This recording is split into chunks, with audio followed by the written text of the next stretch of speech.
साथियों, कैसे आप सब। मैं सर्वेश कुमार आप सभी का स्वागत करता हूं आपके अपने चैनल एजुकेशन रथ पर। साथियों, आज मैं सीटेड में हिंदी पेडागोजी की मोस्ट इम्पोर्टेंट क्लास लेके आया हूं। अंतिम प्रहार समझ लीजिए, क्योंकि 2 दिन बचे हैं एग्जाम के, तो यह क्लास आपके लिए रामबाण साबित होने वाली है। क्लास को नहीं देखोगे तो बहुत पछताओगे। ऐसे क्वेश्चन इसमें मैंने सिलेक्ट किए हैं, एग्जाम में रिपीटेड है और आने के 110% चांस है। तो क्लास को बिल्कुल भी स्किप ना करें, पूरी क्लास देखें, क्योंकि बहुत ही बेनिफिट होने वाला है इस क्लास से ज़्यादा वीडियो को शेयर भी करिएगा। तो हम चलते हैं अपने पहले क्वेश्चन पे। पहला क्वेश्चन आपकी स्क्रीन पर है। शिक्षार्थी भाषा अर्जित करते हैं। शिक्षार्थी भाषा अर्जित करते हैं। फर्स्ट ऑप्शन आपका है भाषा की संरचना का विश्लेषण करके। सेकेंड ऑप्शन है भाषा की साहित्य का अध्ययन करके। थर्ड ऑप्शन है उस भाषा को बोलने वालों की संस्कृति के बारे में सीख कर। और फोर्थ ऑप्शन है प्राकृतिक अंतःक्रियात्मक वातावरण में भाषा का उपयोग करके। तो शिक्षार्थी भाषा अर्जित करते हैं प्राकृतिक अंतःक्रिया वातावरण में भाषा का उपयोग करके सीखते हैं। कैसे सीखते हैं? उपयोग करके। इसलिए D will be the right answer हो जाएगा। नेक्स्ट क्वेश्चन पे चलते हैं। यह क्वेश्चन 107 वाला, ये कम से कम 10 बार सीटेड में रिपीट हुआ होगा क्वेश्चन, तो इस बार भी इसके 99% चांस है। ठीक है, तो इस क्वेश्चन को बिल्कुल भी छोड़ना नहीं है, बहुत अच्छे से पढ़ना है आपको। निम्नलिखित में से कौन से भाषाई कौशल अभिव्यक्ति से संबंधित है? आपका एग्जाम लगा है 14 दिसंबर और 15 दिसंबर को, 2 शिफ्ट में आपका एग्जाम होगा, 14 और 15 में। ठीक है, और देखिएगा ऑप्शन इसमें क्या है। पढ़ना कामा सुनना, सेकेंड है सुनना लिखना, थर्ड है बोलना और लिखना, और फोर्थ है बोलना पढ़ना बोलना और सीखना।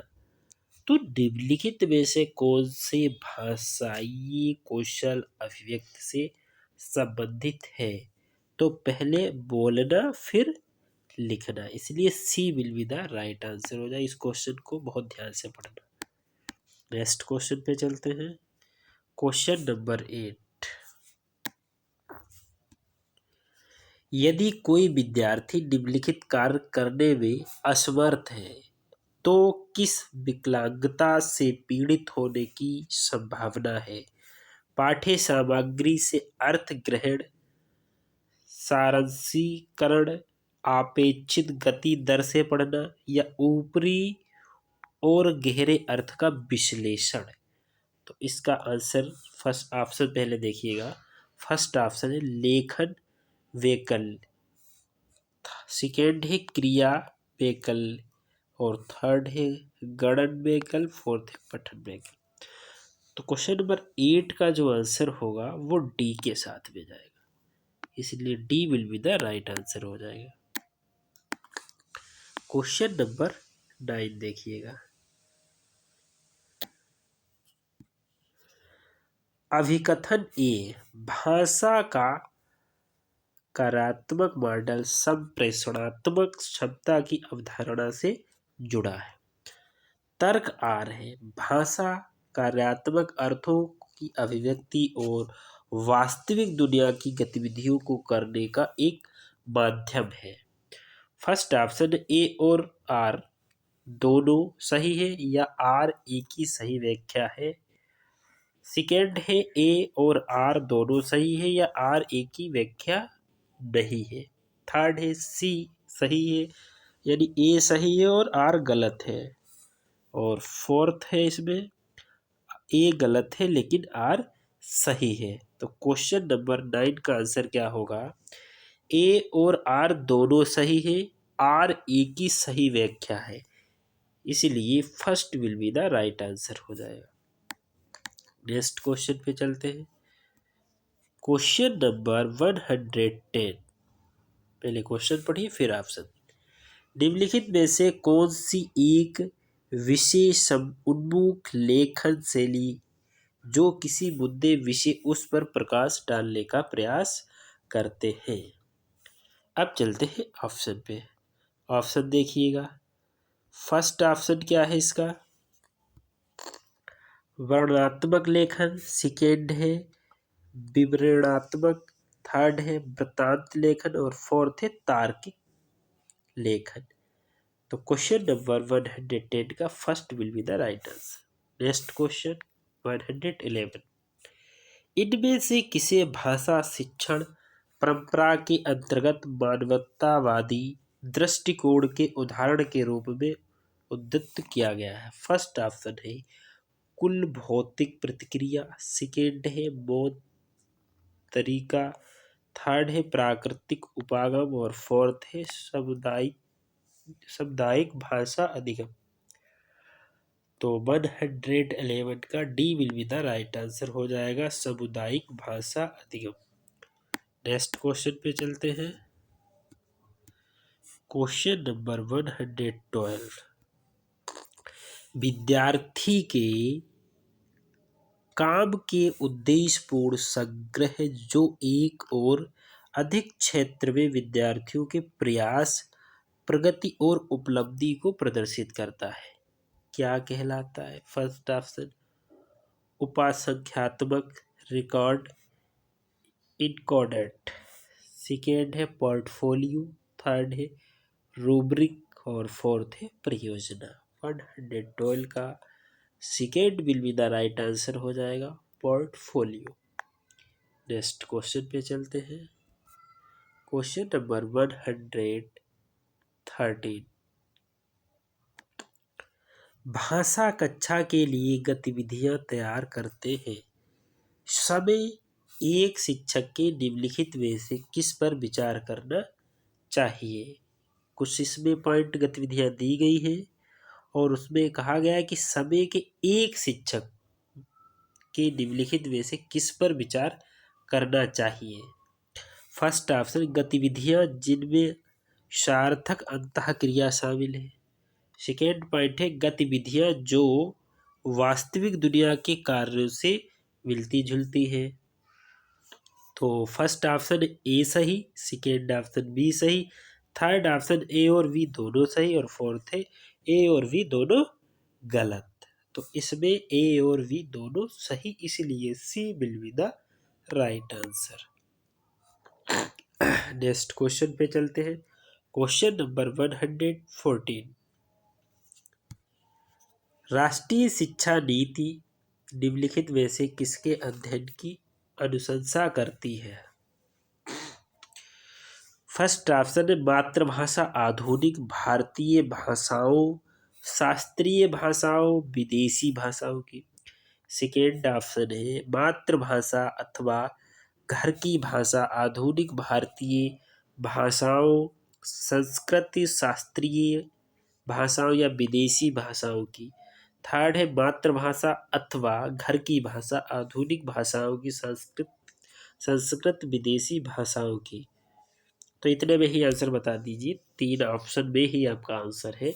तो इसमें second will be the right answer हो जाएगा कि मातृभाषा अथवा घर की भाषा आधुनिक भारतीय भाषाओं, संस्कृत या शास्त्रीय भाषाओं या विदेशी भाषाओं की। ठीक है, तो राष्ट्रीय शिक्षा नीति किसके अध्ययन की अनुशंसा करती है?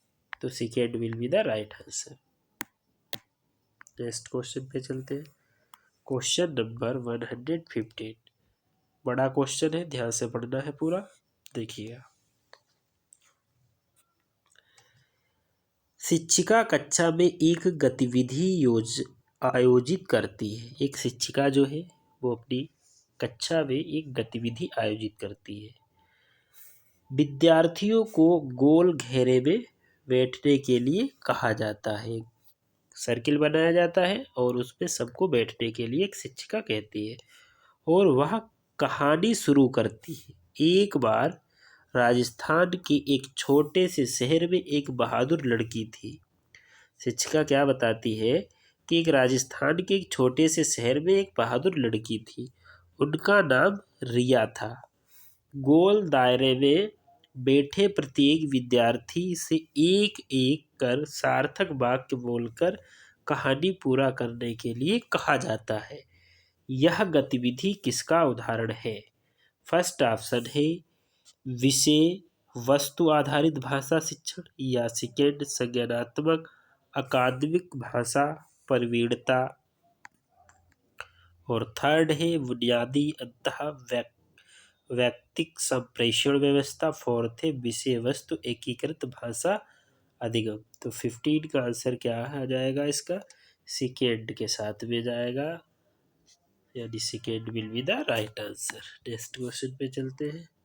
क्वेश्चन नंबर 116 कुल भौतिक प्रतिक्रिया TPR किन विद्यार्थियों के लिए अधिक उपयोगी है? फर्स्ट ऑप्शन क्रिया करके सीखने वाले, सेकेंड श्रवण द्वारा सीखने वाले, थर्ड पठन द्वारा सीखने वाले, और फोर्थ चित्र देखकर सीखने वाले। तो 116 का आंसर क्या हो जाएगा? क्रिया करके सीखने वाले। नेक्स्ट क्वेश्चन पे चलते हैं। Question number 117 most important question है, कई बार एग्जाम में आया हुआ क्वेश्चन, इस बार भी चांस है 99%। संविधान की 8वीं अनुसूची में कौन सी भाषा सम्मिलित नहीं है? First option Nepali, second Konkani, और थर्ड है मणिपुरी, फोर्थ है राजस्थानी। तो राजस्थानी भाषा सम्मिलित नहीं है। नेक्स्ट क्वेश्चन पे चलते हैं। क्वेश्चन नंबर 18 यदि कोई व्यक्ति स्वर, शब्दांश, शब्द, वाक्यांश और वाक्यों की पहचान कर रहा है और फिर स्वर और संदर्भ का उपयोग करता है, तो यह एक उदाहरण है टॉप डाउन प्रोसेसिंग का, या बॉटम अप प्रोसेसिंग का, या अनुमानित डिकोडिंग का, या एकीकृत डिकोडिंग का। तो ये हो जाएगा बॉटम अप प्रोसेसिंग, यानी second will be the right answer. Next question पे चलते हैं।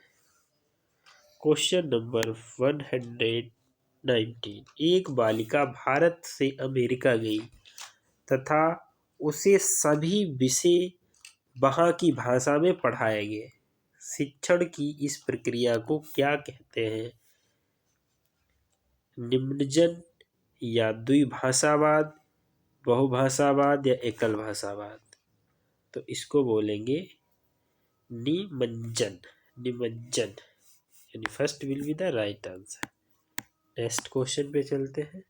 लास्ट क्वेश्चन है संदर्भ विषयों जैसे विज्ञान, गणित, सामाजिक विज्ञान में विचारों, संकल्पनाओं तथा अर्थों को बताने के लिए भाषा का वैज्ञानिक उपयोग है। भाषा शिक्षक भाषा के सहयोग से भाषा शिक्षण के लिए भाषा के इस पहलू को प्रयोग करने की कोशिश करता है। इसे क्या कहा जाता? फर्स्ट ऑप्शन रजिस्टर आधारित भाषा शिक्षण, सेकेंड संदर्भ के द्वारा भाषा, थर्ड भाषा के द्वारा संदर्भ, या संदर्भ समूची भाषा में। तो रजिस्टर आधारित भाषा शिक्षण, यानी first will be the right answer. Video को ज़्यादा से ज़्यादा शेयर करें। जय हिंद, जय भारत।